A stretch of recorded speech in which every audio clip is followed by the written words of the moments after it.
You think that you can't carry games as support? In today's video, I'll show you how to dominate the map and win games early with some smart and efficient movement through the mid game.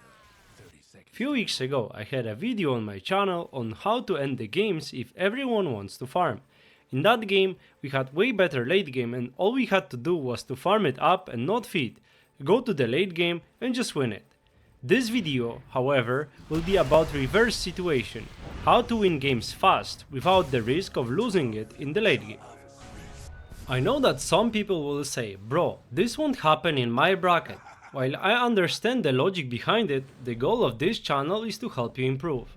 Instead of showing you how I won the game, I will provide a few bullet points on what is important if you want to control the game and get a huge lead, that hopefully allows you to transition into high ground push. I'll also mention that for the sake of the video, I won't be going over the laning stage, as I already have some guides on how to win your lanes. In fact, this game at 10 minutes is pretty much dead even, but after another 10 minutes we will have 13k gold lead, and I will show exactly how it's done. So first, some theory. If you want to win the game, you need to destroy enemy towers, barracks, and then throne. You can't do that at 12 minutes, it's just impossible.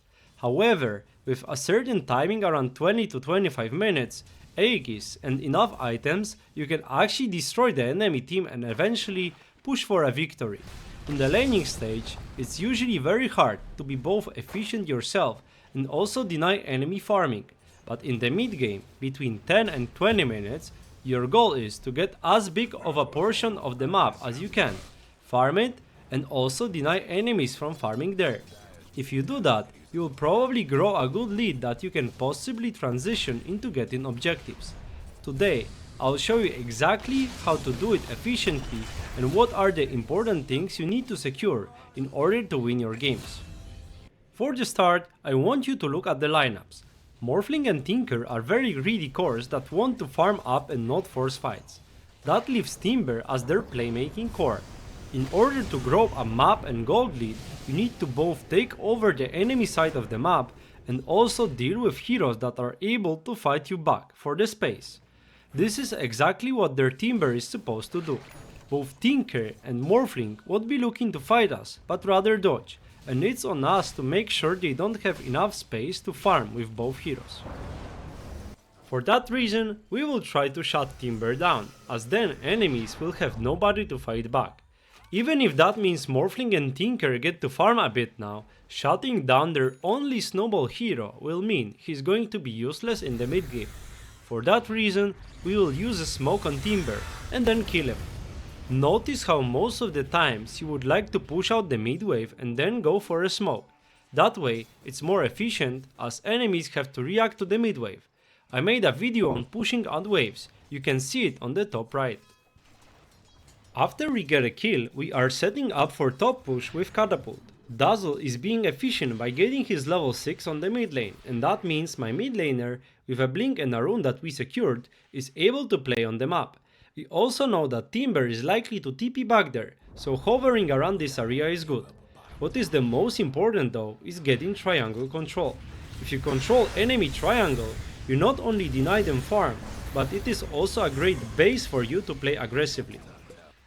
If you manage to get map control over one area, it's likely that the enemies will be trying to play on the opposite side of the map. If you find yourself successful with your moves on the map, you are likely to have an advantage in terms of level at this point, and it will mean you're able to fight them in even numbers scenario. If that's the case, you can kick them out of that place as well. Quick TP to my Slardar gets me a double kill. At 12 minutes, we will do the same thing again, push out mid lane, get the rune and smoke. This time we will get kills on the mid lane, as we have area control over triangle and we know that someone will react to the mid farm.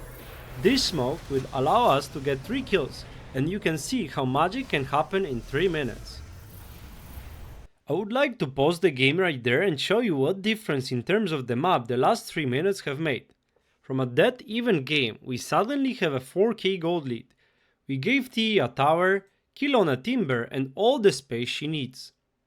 Dazzle got his level 6 on the mid lane and then he became part of the group. Slardar, who had a quite bad early game, got his space to get a blink and become a threat on the map. We also got 8 kills in that period with 2 smokes and 1 smart TP. We also gained control over enemy triangle and now even their camps near their base. And basically, most of this comes from me and Lesh moving around the map.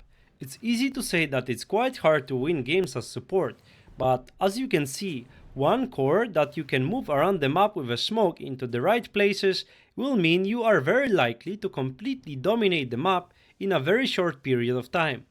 I want you to look at your own games now and think about how many smokes you've used between 10 and 15 minutes. If you have used none, you are probably doing something wrong. Going back to the winning part, as I said, you can't win the game at 14 minutes. After you gained map control, now it's the time for you to abuse that. Until that 20-minute mark, when you're able to get Tormentor, you need to make sure enemies are not farming well and you're getting some kills. In this game, I'm playing Skyrat, so it's quite easy. I'm the plus fan for any kill that my Lesh or Slardar are trying to get. We use some smokes to gain tempo. Now it's up to us and our wards to not lose it while constantly farming up. Tormentor spawns at 20 minutes of the game, and this is going to the moment where you actually are able to threaten enemy base. Tormentor is a great tool to help you with that. You not only get yourself an objective, but you also deny it from enemies.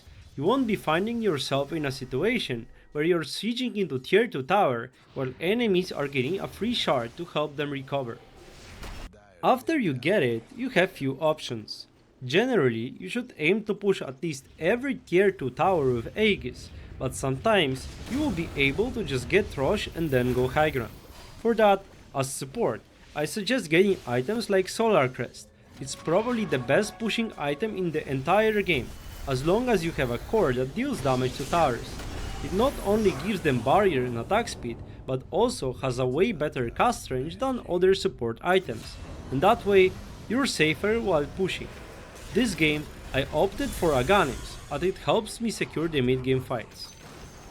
To sum this up, if you find yourself in a game where you would like to get some tempo early, or generally you're on a timer, it's quite important to get map control as soon as possible and deny enemies as much of the map as you can. You can do it efficiently by just using smart smokes to get pickoffs, but after that, transition that into good wards and area control. If you use your strong heroes for that, it will also mean that the ones that are weak or under-leveled will get their space to farm. Enemies are unlikely to be grouping up that early, as around that part of the game, usually what they are trying to do is be efficient, get their first items and also get levels. With the early map control, you should aim to continue getting pickoffs, get all the tier 1 towers if possible before 20 minutes and set up for the important objectives, Tormentor and Roshan. With the Aegis, you're usually able to get at least tier 2 towers, but if the heroes and itemization is right, go high ground. Now, I know this is a great plan that might be hard to execute. However, the principles should be the same every game, and with them, you should not feel lost anymore in the mid game. Even if you mess up something, just having that plan in your game will allow you to have a better structure, knowing what's important and eventually capitalize on enemy mistakes that they will definitely make. And if you want to eliminate mistakes from your games, keep in mind I also offer private coaching. If you would like to see your MMR rise, reach out to me on Discord. I have seen a lot of questions on how to get early leads and transition that into easy wins, so hopefully this video will help all of you understand how to structure your game plan for that. That's it for today. Let me know in the comments if that's possible in your bracket, and remember to subscribe to the channel for more content. See you!